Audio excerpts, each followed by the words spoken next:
Magandang gabi, Ate Terry, at sa lahat ng tahimik na nakikinig ngayon. Ang ikukwento ko sa inyo ay isang tunay na karanasan. Hindi ito galing sa libro, hindi rin haka-haka. Ito ay kwento ng una at pangalawang asawa ni Tio John, pinsan ng aking ama. Upang protektahan ang kanilang pagkakakilanlan, tatawagin na lamang natin silang Tia Belen at Tia Rose. Pareho silang Cebuana, parehong tisay, magaganda, mabait, at madaling pakisamahan. Ang kaibahan lamang, si Tia Belen ay masiyahin at palabiro, samantalang si Tia Rose ay tahimik, mahinhin, at malumanay magsalita. At marahil, iyan ang dahilan kung bakit sila napagdiskitahan ng kung anuman ang naninirahan sa bahay sa Negros.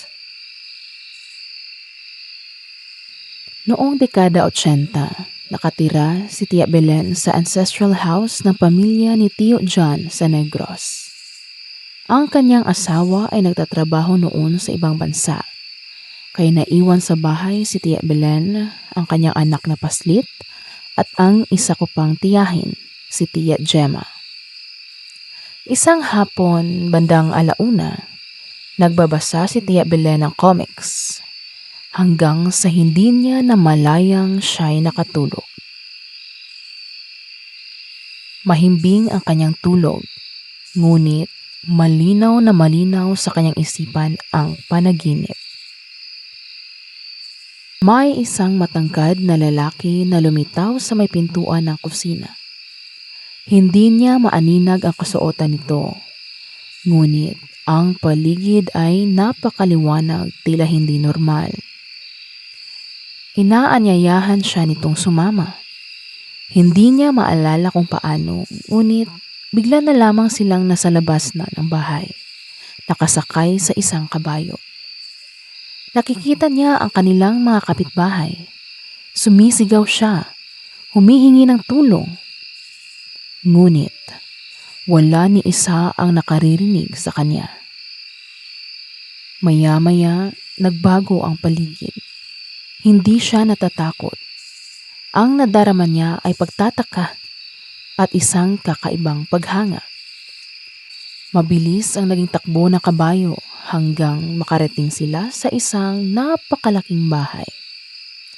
Bago sila pumasok, tinanong niya ang lalaki kung sino ito. Ngumiti lamang ang lalaki at sinabi, "Sa tingin mo, sino ako?" Sa hindi niya maipaliwanag na dahilan, nakapagbanggit siya ng isang pangalan. Napangiti ang lalaki. Tama raw siya. Hanggang ngayon, hindi kailanman sinabi ni Tia Belen kung ano ang pangalang iyon. Takot siya. Baka raw matawag niya muli. Pagpasok nila sa bahay, bumungad ang isang piging. Maraming tao. Lahat ay nakaputi. Pinaupo siya sa isang mesa at inalok ng iba't ibang pagkain. Ngunit kakaiba.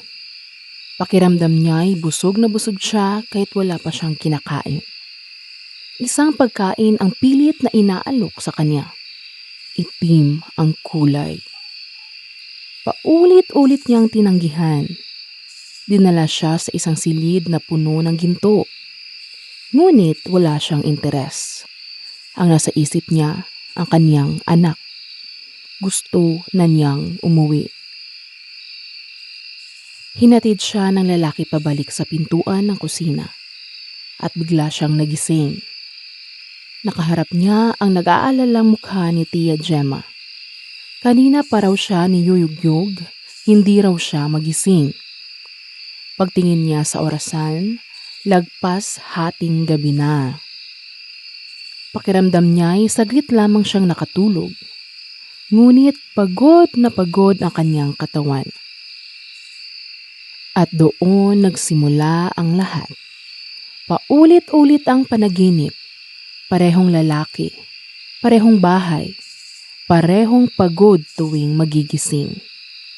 Hanggang sa marinig na niya ang mga bulong sa madaling araw. Nagpasya silang kumonsulta sa isang manggagamot na kilala ni Tia Gemma. Ang sinabi sa kanila, "May nilalang sa bahay na nagkakagusto kay Tia Belen. Gusto siyang isama." Tumigil ang panaginip, ngunit may mas nakakatakot na revelasyon. Habang wala sila, may kapitbahay na nakakita ng liwanag at tiging sa bahay. May mga taong hindi nila kilala, matangkad, maputi. At nang silipin, bigla na lamang naglaho ang lahat.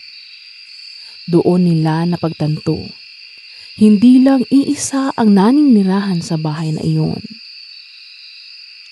Humingi sila ng tulong sa isang albularyo mula Navotas, si Mang Juan.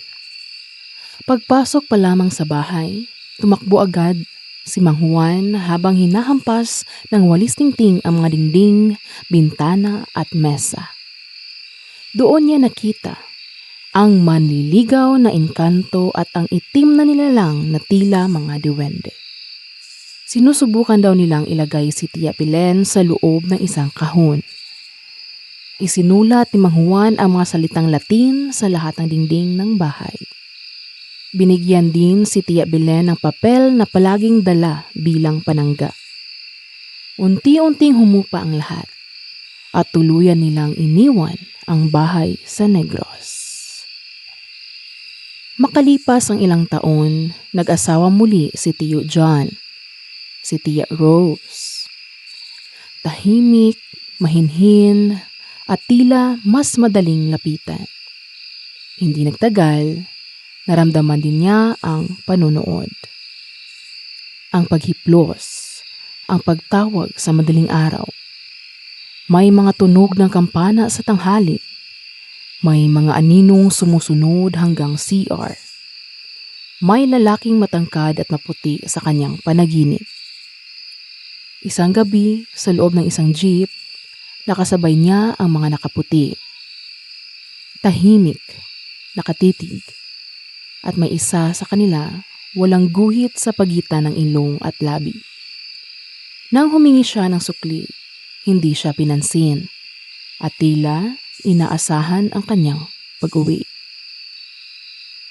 Na-renovate ang bahay, ngunit lalong tumindi ang mga pagpaparamdam. Hanggang sa tuluyan na rin nila itong iniwan. Hanggang ngayon, wala na kaming balita sa bahay na iyon sa Negros. Ang alam lang namin, hindi lahat ng bahay ay para sa mga tao. Hanggang dito na lamang po. Maraming salamat sa pagkikinig. At sana, hindi ninyo maranasan ang naranasan nila.